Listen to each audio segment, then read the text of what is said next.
হ্যাঁ, তুমি কি খাবা? ঝালমুড়ি। ঝালমুড়ি। আসসালামু আলাইকুম। কক্সবাজার আমরা সানসেট দেখার জন্য বিকেলবেলা বের হয়েছিলাম।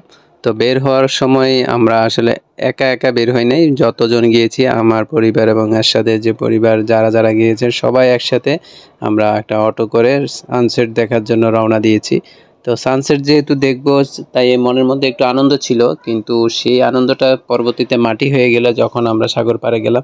তো যাওয়ার আগে সাফিনের জন্য আবার একটু জুতা দেখছিলাম।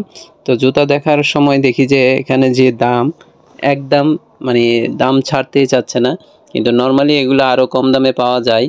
কিন্তু এখানে যখন আমরা আমাদের মতো ন্যায্য দাম একটা বলছিলাম, সো সেটা ওরা দিতে রাজি হয় নাই।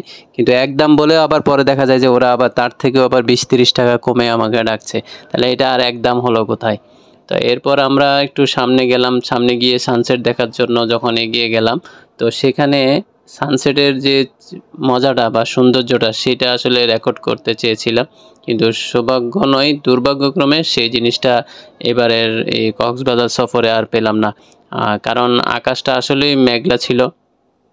তাই সানসেট দেখা হবে না, কারণ এখানে সূর্যের সামান্য আলো দেখা যাচ্ছে না।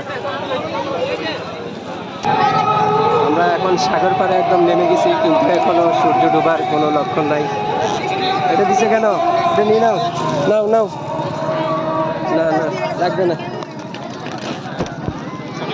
এই বেলুনটা হাতে ধরা দিছে, এর আগের বারও একটা বেলুন ধরা দিছিল, তারপর এটা বাধ্য হয়ে কিনতে হয়েছে।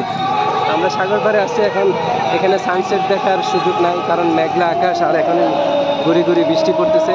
এই বৃষ্টির মধ্যে দাঁড়িয়ে আছে, আর এখানে আজান দিচ্ছে।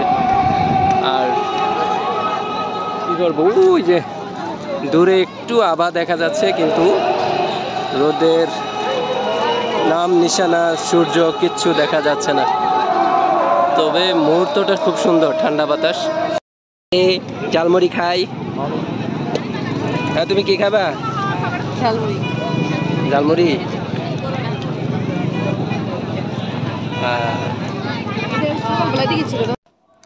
তো সন্ধ্যা প্রায় হয়েই গেল, সূর্য ডুবে গেল, আমরা আর সানসেটটা দেখতে পেলাম না। কিন্তু পানিতে নামার যে ইচ্ছাটা সেটা আর দমাতে পারলাম না। তো সেখানে নামার পর দেখি যে আমার সাথে মিশকাতও নামতে যাচ্ছে, তো মিশকাতকেও নামালাম হাতে জুতা নিয়ে। আর এদিকে সাফিন আমার কুলে, তো ওকে আবার আমি কিছুক্ষণ পরে জিজ্ঞেস করছিলাম যে ও আমার সাথে যাবে কিনা।